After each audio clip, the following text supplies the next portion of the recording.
আজকে আমি বানাতে যাচ্ছি চিকেনের গ্রেভি রেসিপি। এইখানে নিয়ে নিলাম আমি মুরগির মাংস।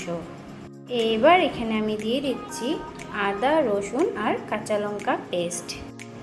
এগুলোকে দিয়ে এবার মেখে নেব।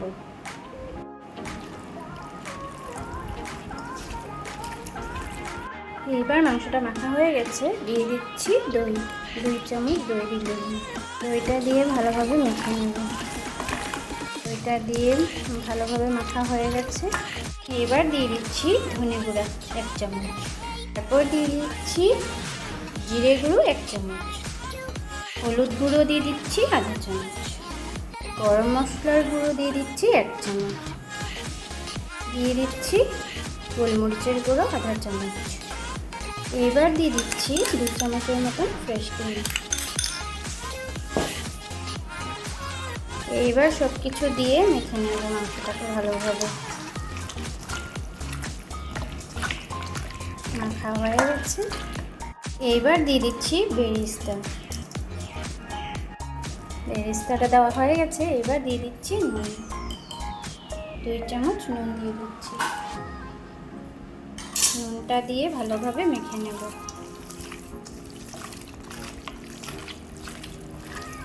এবার মাংসটা ভালোভাবে মাখা হয়ে গেছে।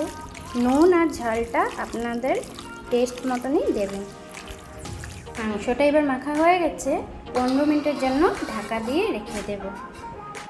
তারপর এদিকে আমি আগের থেকেই কড়াই বসিয়ে রেখে দিয়েছিলাম। কড়াইটা গরম হয়ে গেছে। এবার দিয়ে দিচ্ছি সরষের তেল। তেল গরম হয়ে গেছে, দিয়ে দিচ্ছি শুকনো লঙ্কা দুটো। তারপর দিয়ে দিচ্ছি গোটা জিরে। তারপর দিয়ে দিচ্ছি দারচিনি, লবঙ্গ, এলাচ। এবার দিয়ে দিচ্ছি কয়েকটা কাজু। কাজুটা দিয়ে এবার ভেজে নেব। কাজুটাও ভাজা হয়ে গেছে। এবার দিয়ে দিব পেঁয়াজ। এবার পেঁয়াজটাকেও ভালোভাবে ভেজে নেব। পেঁয়াজটা একটু ভাজা হয়ে গেছে। এবার দিয়ে দিচ্ছি টমেটো। এটা দিয়ে ভালোভাবে ভেজে নেব। এবার এগুলো ভাজা হয়ে গেছে। চুলাটা অফ করে দিচ্ছি। এগুলোকে ঠান্ডা হতে দেব। ঠান্ডা হয়ে গেলে টেস্ট করে নেব। মশলাটা ঠান্ডা হয়ে গেছে। এবার ঢেলে নিচ্ছি মিক্সিং জারে। এগুলোকে ঢেলে এবার পেস্ট করে নেব।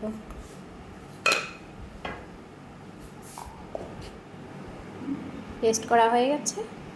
এদিকে কড়াই বসিয়ে রেখেছিলাম। কড়াই গরম হয়ে গেছে। দিয়ে দিচ্ছি তেল। তেল গরম হয়ে এসেছে। দিয়ে দিচ্ছি মাংসটা আমাদের অনেক সময় রাখা হয়ে গেছে। এবার দিয়ে দিচ্ছি মাংস।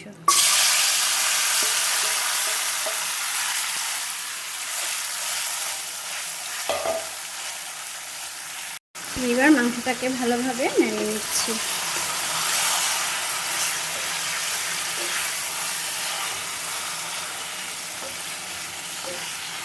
এবার মাংসটাকে 1 মিনিটের জন্য চাপা দিয়ে রাখছি।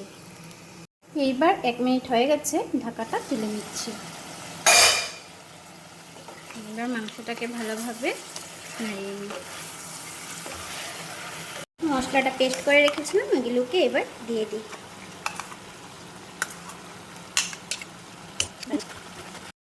এবার আমাদের মাংসটা ভাজা হয়ে এসেছে। এবার দিয়ে দিচ্ছি জল দেওয়া হয়ে গেছে। এবার ভালোভাবে মিশিয়ে নিচ্ছি জলটাকে। অল্প সময়ের জন্য ঢাকা দিয়ে রেখে এবার ঢাকাটা তুলে নিলাম। মাংসটা হয়ে গেছে। এবার নামিয়ে নেব। আজকে আমাদের চিকেনের রেসিপি রেডি। আপনারা এইভাবে বানিয়ে খেয়ে দেখবেন, অনেক ভালো লাগবে।